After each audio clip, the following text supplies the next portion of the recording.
하나님 아버지, 오직 믿는 자만 구원을 얻는 줄 압니다. 우리 비전교회 모든 성도들이 참된 지식에 근거하여 또한 신뢰하는 마음으로 하나님의 말씀을 알고 믿고 따르게 하여 주십시오. 그리하여서 믿는 자에게 약속하신 하나님의 구원과 또 하나님의 축복이 우리 성도들의 삶에 풍성히 임하게 하여 주십시오. 이 시간에는 또 선지서와 이사야서 말씀을 살펴보려고 합니다. 죄 지은 백성들에게 선포된 하나님의 말씀을 살펴보며 지금 하나님께서 우리에게 하시는 음성을 들을 수 있도록 도와주십시오. 예수님의 이름으로 기도합니다. 아멘. 먼저 대선지서 개요를 살펴보고 그 다음 이사야서를 보겠습니다. 1번 대선지서에 속하는 성경은 무엇입니까? 여러분 이렇게 선지서는요, 대선지서와 소선지서로 나눕니다. 대선지서는 이사야, 예레미야, 에스겔, 다니엘, 그리고 이제 예레미야의 속편 같은 예레미야 애가, 이렇게 5권을 대선지서라고 하고요. 그 다음에 호세아서부터 말라기까지의 12권을 소선지서라고 합니다. 2번, 그렇다면 이 5권을 대선지서라고 부르는 이유는 무엇인가? 그 이유는 이 5권의 성경이 더 중요해서가 아닙니다. 더 중요해서 그런 게 아니라 분량이 많아서 그런 겁니다. 그냥 이사야, 예레미야, 에스겔, 다니엘은 분량이 많으니까 분량이 많다는 뜻으로 대선지서, 그 다음에 호세아에서 말라기까지는 분량이 작으니까 소선지서라고 한 것입니다. 3번 대선지서의 연대적 순서는 어떠합니까? 자, 여러분 보시면요, 이사야, 예레미야, 에스겔, 다니엘 이렇게 되잖아요. 그런데 이사야서는 남유다가 멸망하기 약 100년 전, 그 다음에 예레미야는 멸망하기 직전, 에스겔은 멸망 직후, 다니엘은 멸망 후. 그러니까 이사야, 예레미야, 에스겔, 다니엘은 다 언제 사역을 한 겁니까?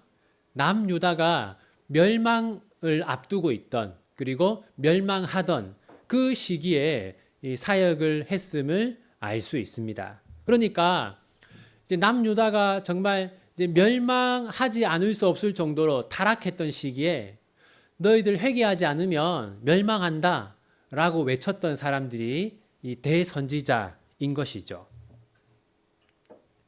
4번 대선지서의 배경은 어떠합니까? 이제 앞에서 설명한 것처럼요, 대선지서의 배경은 남유다가 멸망하기 대략 한 100년 전부터 멸망하기까지 그 한 100년 어간을 이 이사야, 예레미야, 에스겔, 다니엘서가 다루고 있다. 멸망을 이제 딱 그 기준으로 해서 100년 정도, 그때가 배경이다. 그다음 5번 선지자란 누구인가? 선지자는요, 히브리어로 나비라고 합니다. 우리가 아는 그 날아다니는 나비랑 똑같아요. 히브리어로 나비라고 하고요. 이 선지자는 구약 성경에서 이렇게 사용됩니다. 선견자, 파수꾼, 하나님의 사람, 이렇게 불립니다. 선견자는요, 선은 먼저, 견은 본다라는 겁니다. 그러니까 앞으로 일어날 일을 먼저 보는 사람이란 뜻도 있고, 그 다음에 파수꾼, 파수꾼은요, 적군이 오는 것을 감시하는 사람이잖아요. 그러니까 하나님의 심판이 임할 것을 이제 파수한 사람, 그렇게 볼 수도 있고, 그리고 이제 선지자들은 하나님의 사람으로 불렸습니다. 그러니까 특별하게 하나님께서 쓰신 일꾼들이었다라는 것이죠. 그런데 제일 중요한 것은 하나님의 메시지를 전하는 역할이었습니다. 여러분, 성경에서요, 이 사람은 선지자다라고 제일 처음 언급된 사람은 아브라함입니다. 아브라함. 그리고 근데 이제 정식으로 선지자가 되려면 올리브 기름을 붓는 의식을 치러야 했거든요. 이렇게 정식으로 기름 받고 선지자가 된 첫 번째 공식적인 선지자는 사무엘이 첫 번째입니다. 그러니까 여러분들이 이제 선지자의 역할을 가장 먼저 한 사람, 그러면 아브라함이고, 공식적으로 선지자의 사역을 한 사람, 사무엘, 이렇게 보시면 됩니다. 6번, 선지자들의 예언적 메시지에 담겨 있는 4가지 주제는 무엇인가? 선지자들은요, 크게 4가지 메시지를 전했습니다. 우리 하나씩 볼 텐데 같이 한번 읽어보겠습니다. 이사야서 1장 4절 함께 읽겠습니다. 슬프다 범죄한 나라요, 허물진 백성이요, 행악의 종자요, 행위가 부패한 자식이로다. 그들이 여호와를 버리며 이스라엘의 거룩하신 이를 만홀히 여겨 멀리하고 물러갔도다. 자, 그래서 첫 번째는 뭐냐면요, 죄를 폭로하는 겁니다. 죄를 폭로하는 거. 지금 너희들이 하나님께 죄를 짓고 있다. 이것이 선지자들의 첫 번째 메시지였습니다.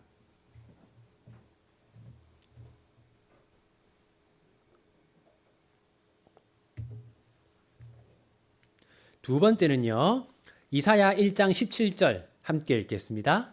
선행을 배우며 정의를 구하며 학대받는 자를 도와주며 고아를 위하여 신원하며 과부를 위하여 변호하라 하셨느니라. 두 번째는 뭐냐면 이것이 하나님의 뜻이다. 이러한 하나님의 뜻대로 살아라. 이렇게 하나님의 뜻대로 살도록 촉구하는 것. 이게 두 번째 메시지였습니다. 하나님의 뜻대로 살도록 촉구하는 것. 세 번째는요, 이사야서 1장 20절 함께 읽겠습니다. 너희가 거절하여 배반하면 칼에 삼켜지리라. 여호와의 입의 말씀이니라. 자, 이 뭐냐면 심판을 경고하는 겁니다. 너희들이 회개하지 않고 계속해서 죄를 지으면 멸망할 것이다. 이렇게 심판을 경고하는 것. 그것이 세 번째 메시지고요. 네 번째는 뭐냐? 이사야서 11장 10절 우리 함께 읽겠습니다. 그날에 이새의 뿌리에서 한 싹이 나서 만민의 기치로 설 것이요 열방이 그에게로 돌아오리니 그가 거한 곳이 영화로우리라. 여러분, 이새가 누구냐면요, 이새가 누군지 아세요? 네, 다윗의 아버지죠. 그러니까 이새의 뿌리라는 것은 다윗의 후손을 말하는 것이고, 궁극적으로 누구를 말하는 것이겠습니까? 예수님이죠. 그러니까 선지자들의 메시지 네 번째는요, 장차 오실 메시아 예수님을 예고하는 겁니다. 장차 우리의 구원자 예수님이 오실 것이다. 이것이 네 번째 메시지입니다. 자, 그 다음에 7번, 선지서를 읽을 때 주의할 점이 있습니다. 그게 뭐냐면요, 선지서에 기록되어 있는 메시지들은 대부분 이중적인 의미를 가지고 있습니다. 이중적 의미. 그게 뭐냐면요, 이사야서 7장 14절 우리 함께 읽겠습니다. 그러므로 주께서 친히 징조를 너희에게 주실 것이라. 보라, 처녀가 잉태하여 아들을 낳을 것이요 그의 이름을 임마누엘이라 하리라. 여러분, 저 임마누엘은요, 우리는 다 누구라고 알고 있습니까? 우리는 예수님이라고 알고 있잖아요. 그런데 여기 두 가지 의미가 있습니다. 자, 여기서 저 본문은요, 이사야 선지자가 아하스 왕에게 한 말입니다.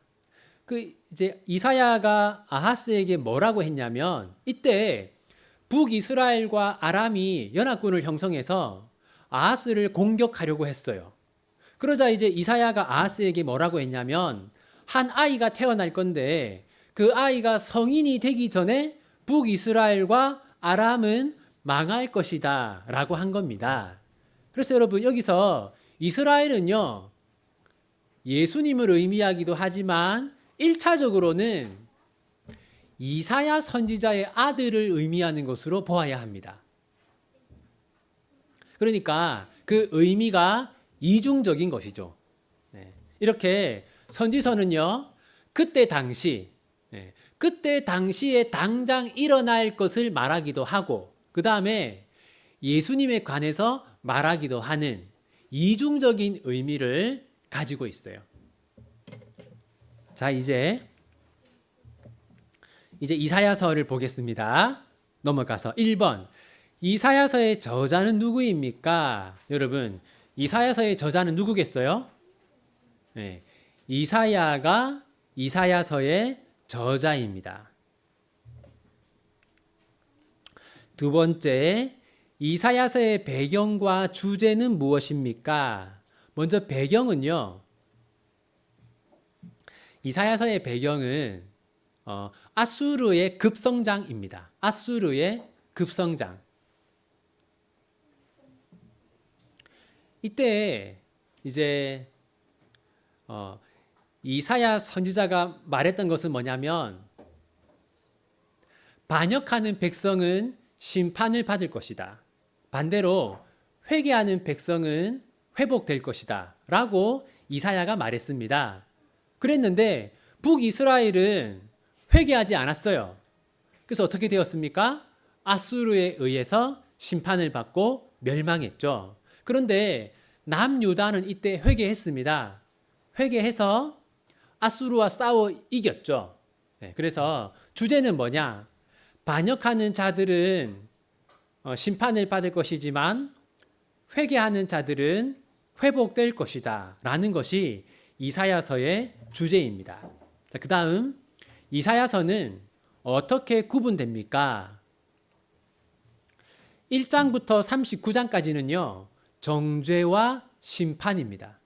그래서 1장부터 39장까지는 이사야 선지자가 남유다 백성들을 계속 정죄합니다. 너희들이 이런 죄를 짓고 있고 또 이런 죄를 짓고 있다. 그렇기 때문에 심판받을 것이다. 라고 해요.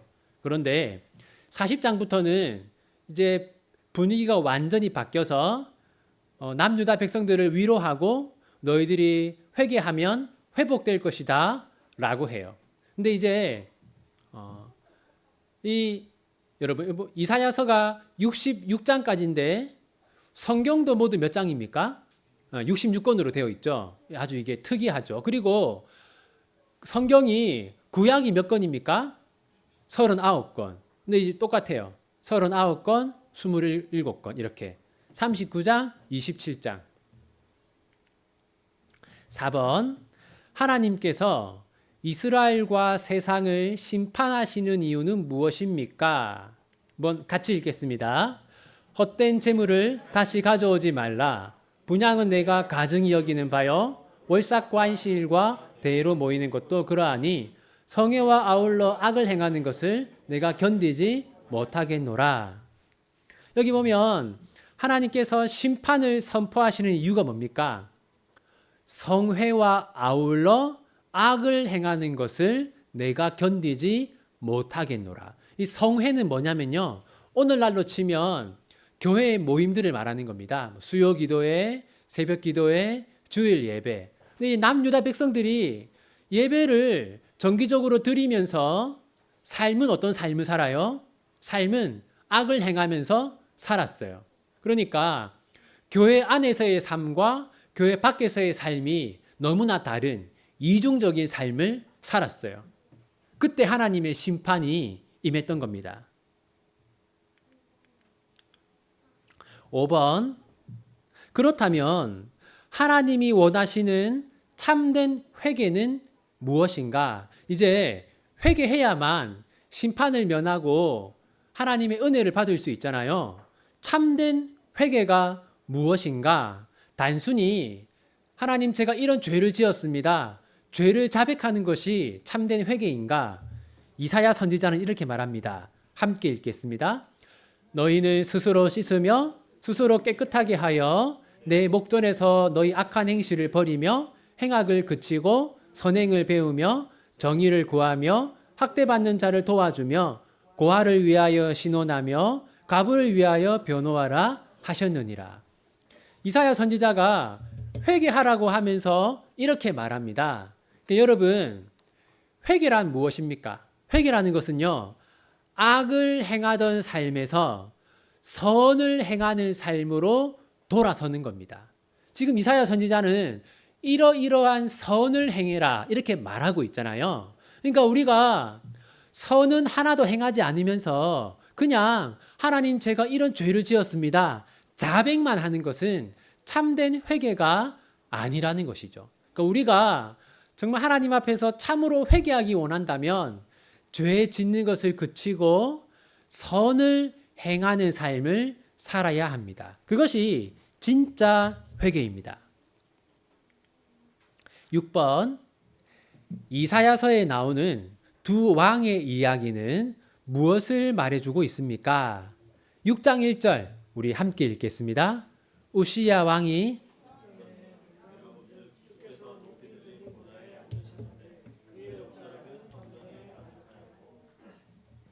여러분, 지금 이사야 선지자가요, 두 왕을 보았습니다. 첫 번째 왕은 누굽니까? 우시야 왕. 근데 이 우시야 왕은 어떻게 되었습니까? 우시야 왕이 죽던 해에. 그러니까 인간 왕은 결국 어떻게 됩니까? 죽습니다. 그런데 이사야가 본 다른 왕은 누굽니까? 주께서 높이 들린 보좌에 앉으셨는데, 그러니까 다른 왕은 하늘 보좌에 앉아 있어요. 그런데 여러분, 하늘 보좌에 앉아 있는 왕은 죽습니까? 죽지 않습니까? 죽지 않고 영원히 다스리죠. 이사야서 6장은 중요한데 왜냐면요, 이사야가 이 하늘에서 다스리는 왕을 본 다음에 하나님 제가 선지자로 섬기겠습니다 라고 합니다.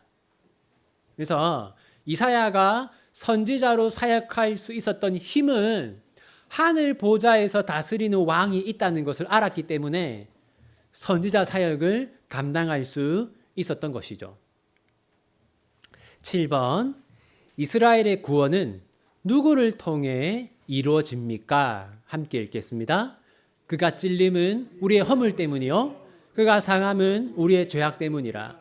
그가 징계를 받음으로 우리는 평화를 누리고 그가 채찍에 맞음으로 우리는 나음을 받았도다. 여러분, 여기서 이 그는 누구입니까? 예수님이죠. 그러니까 우리가 받아야 할 벌을 예수님이 대신 받으심으로 우리가 구원을 얻었다고 이사야 선지자는 말하고 있습니다. 여러분, 그래서요, 우리가 이걸 꼭 알아야 되는데 사람들이 이렇게 생각하는 경우가 있습니다. 여러분, 누가 예수님을 십자가에 못 박았습니까? 사람들이, 유대인들이 예수님을 십자가에 못 박았다라고 말해요. 하지만 사실은 여러분, 예수님이 누구의 죄 때문에 죽으신 겁니까? 우리의 죄 때문이죠. 그러니까 우리가 예수님을 십자가에 못 박은 것이죠. 우리가 받아야 할 벌을 예수님이 대신 받으심으로 우리가 구원을 얻었다라고 말하고 있습니다. 8번, 하나님께서는 어디를 중심으로 이스라엘의 회복을 행하십니까? 함께 읽겠습니다. 너희는 내가 창조하는 것으로 말미암아 영원히 기뻐하며 즐거워할지니라. 보라, 내가 예루살렘을 즐거운 성으로 창조하며 그 백성을 기쁨으로 삼고. 여러분, 이제 하나님이 어디에서 구원을 이루신다고 합니까? 예루살렘. 왜 예루살렘에서 구원을 이룬다고 할까요? 여러분, 자, 화면을 보십시오. 예수님이 못 박혀 죽으신 장소가 어디입니까? 예루살렘이죠, 예루살렘. 저기, 저 뒤로 지금 성이 보이죠? 저 성이 예루살렘 성입니다. 그러니까 하나님은 예루살렘을 중심으로 우리의 구원을 이루셨다라고 할 수 있죠. 9번, 고난 뒤에는 어떤 일이 있습니까? 함께 읽겠습니다. 보라, 내가 새하늘과 새 땅을 창조하나니 이전 것은 기억되거나 마음에 생각나지 아니할 것이라. 여러분, 여기 새하늘과 새 땅 한번 표시해 보세요. 자, 여러분, 새하늘과 새 땅은요, 크게 세 가지 의미가 있습니다. 첫 번째는 이제 이사야 선지자 당시, 그러니까 그때 새하늘과 새 땅은 바벨론의 포로로 잡혀갔다가 돌아오는 것이 새하늘과 새 땅입니다. 그 다음에 예수님 당시에는요, 예수님이 이 땅에 오신 것이 새 하늘과 새 땅입니다. 지금 우리에게는요, 종말의 날이 새 하늘과 새 땅입니다. 그러니까 이 새 하늘과 새 땅이라는 이 말씀은 시대에 따라서 여러 가지 의미로 사용되는 것이죠.